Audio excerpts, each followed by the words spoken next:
É muito provável que você nem perceba isso, mas os demônios estão sempre tentando desviar nossa atenção. E por qual motivo eles fazem isso? A resposta é uma só: querem nos manter na completa ignorância da palavra de Deus. E o mais impressionante é que eles agem de forma muito discreta, e você acaba nem percebendo. Tiago 1:22 nos diz: sejam praticantes da palavra e não apenas ouvintes, enganando-se a si mesmos. Por que este versículo é tão importante? A resposta é simples. Ele nos desafia a sermos verdadeiros praticantes da palavra de Deus, e não apenas meros ouvintes.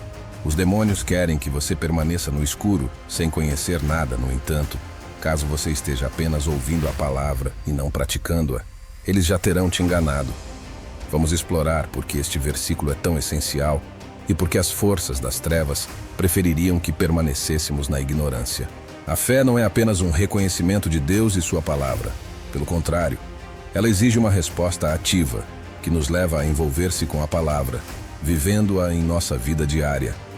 Ao fazer isso, acessamos o poder transformador da fé, e isso é algo que os demônios temem. Uma vida alinhada com a palavra de Deus é algo que os demônios desejam desesperadamente suprimir de nossas vidas. Somos instigados a abraçar a palavra como agentes ativos, não meros ouvintes. A simplicidade desse conceito tem uma importância imensa em nosso relacionamento com Deus. Imagine participar de um seminário transformador ou receber conselhos valiosos de um mentor sábio. A euforia desse momento pode nos levar a acreditar que ouvir a mensagem é suficiente. No entanto, aqui reside o auto-engano, pois o crescimento real vem da aplicação ativa dos ensinamentos em nossas vidas. Como filhos de Deus, devemos cultivar o desejo autêntico de alinhar nossas ações com a orientação divina. Ao nos tornarmos praticantes da palavra, embarcamos em uma jornada de vida intencional, incorporando os valores e princípios que ressoam com a palavra de Deus. Ao abraçarmos esse estilo, nos abrimos para mudanças internas profundas que impactam não apenas nossas vidas, mas também as vidas ao nosso redor. O chamado para sermos agentes ativos da palavra de Deus não exige feitos extraordinários ou gestos grandiosos. Em vez disso, depende dos pequenos passos consistentes que damos em resposta à palavra de Deus. Assim como uma semente plantada em solo fértil não se transforma imediatamente em uma árvore imponente, nossa fé requer nutrição, cuidado e tempo para se desenvolver e dar frutos. Da mesma forma, quando recebemos a palavra de Deus e a colocamos em prática diariamente, mesmo nas áreas aparentemente mundanas da vida, nossa fé se enraiza e dá frutos. Como podemos nos tornar um agente ativo da palavra de Deus? Permita-me fornecer alguns exemplos práticos. Hebreus 12, versículo 14 nos diz: esforcem-se para viver em paz com todos e para serem santos. Sem santidade ninguém verá o Senhor. Esse versículo nos instrui a sermos um praticante da palavra através da busca ativa da paz com aqueles ao nosso redor, especialmente nossa família. Não é apenas buscar a paz com o cônjuge, mas também com os pais, filhos e outros próximos. Ser um agente ativo da palavra de Deus significa ser alguém com quem é fácil conviver, alguém que não guarda rancor. Os demônios são astutos enganadores que buscam distorcer nossa percepção da verdade. Eles ficarão satisfeitos se souberem que temos conhecimento das Escrituras, frequentamos a igreja e participamos de atividades religiosas, mas não praticamos o que a palavra nos ensina. O diabo e seus demônios ficam bem se você vai à igreja no fim de semana e depois vive o resto da semana como se estivesse no próprio inferno. Eles sabem que o conhecimento sem ação é infrutífero e leva apenas à própria enganação do indivíduo, impedindo-o de atender à exortação de Tiago. Eles garantem que nosso crescimento espiritual permaneça estagnado quando não abraçamos e não aplicamos totalmente a palavra de Deus. Nos momentos de nossas vidas onde falta a luz da verdade de Deus, os demônios prosperam, e ao obscurecerem a importância de Tiago, eles buscam manter-nos ignorantes da proteção, orientação e força encontradas na obediência à palavra. Ouvir a palavra de Deus é algo totalmente diferente de praticar a palavra de Deus. Nós, seres humanos, somos suscetíveis à autoenganação. Infelizmente, um indivíduo pode se iludir, acreditando que é um crente quando, na realidade, não o é. Os seres humanos têm a capacidade de se enganarem a ponto de prejudicarem sua própria salvação. Ouvir um versículo da Bíblia aqui e ali, frequentar a igreja no fim de semana e ouvir um sermão não te torna um agente ativo da palavra. Ser um agente ativo requer ações práticas. Trata-se de viver a palavra de Deus. Dentro da palavra de Deus, somos instruídos sobre como devemos viver nossas vidas. O cristianismo falso envolve citar um versículo da Bíblia, mas viver uma vida contrária a esse versículo significa viver uma vida dupla, onde se ouve a palavra de Deus, mas não se age de acordo com ela. É ter uma mente cheia do conhecimento divino, mas um coração cheio de maldade. Um cristão falso pode profetizar Cristo, mas viver como o mundo. O cristianismo falso é dizer Senhor, Senhor, mas não obedecer ao que Jesus Cristo diz. E o diabo e seus demônios ficam agraciados quando você é um cristão superficial. Eles se satisfazem ao verem você se tornar um falso cristão. No entanto, eles temem e tremem quando você decide levar a sério a prática da palavra de Deus em sua vida. Como posso saber se sou um cristão verdadeiro? Faça a si mesmo estas perguntas. A palavra de Deus me transformou? Eu sou uma pessoa diferente do que eu era antes de conhecer a palavra de Deus? Eu sou um praticante da palavra quando ninguém está me observando? Ou sou um praticante da palavra apenas quando os outros estão me observando?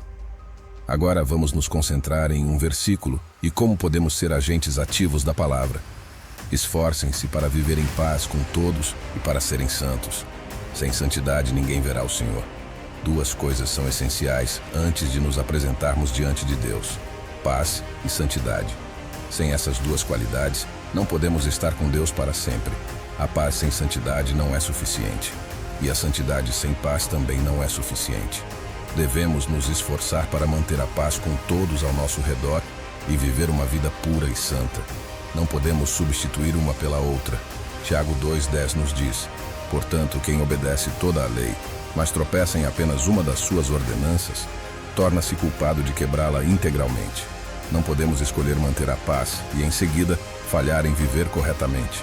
Ter uma qualidade sem a outra é o mesmo que não ter nenhuma. Se desejamos ver o Senhor, devemos nos esforçar para manter a paz e viver em santidade. Isso é colocar a palavra de Deus em ação.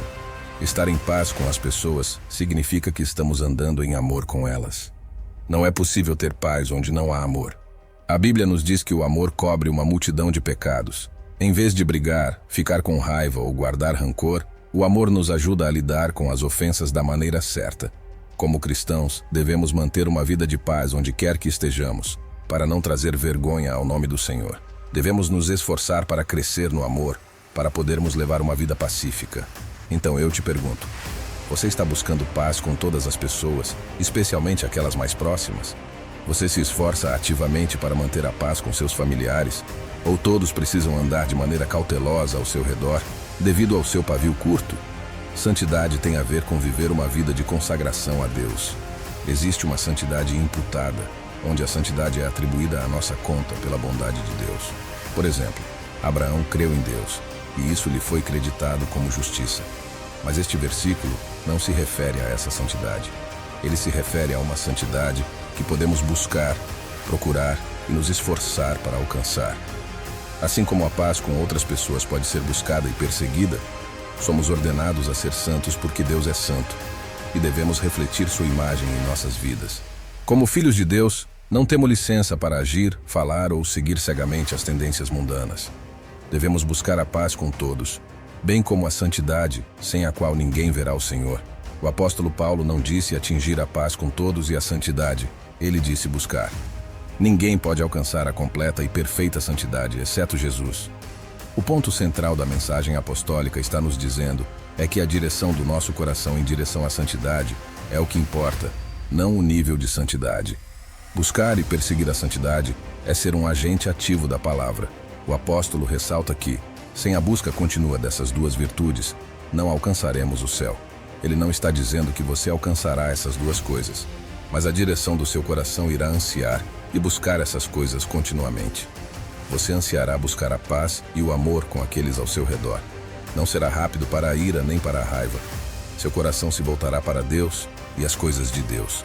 E você desejará amar o que Deus ama.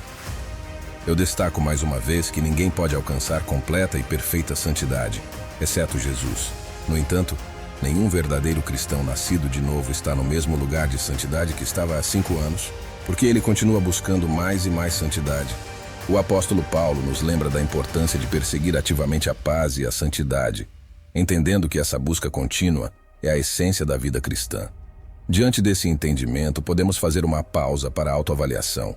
Estamos verdadeiramente buscando a paz com todos ao nosso redor? Ou permitimos que a raiva e o conflito obscureçam esse caminho? Estamos dedicados à jornada de santidade? Ou há pecados secretos que precisamos confrontar? Lembremo-nos de que a paz e a santidade são metas dignas de busca, não de perfeição instantânea.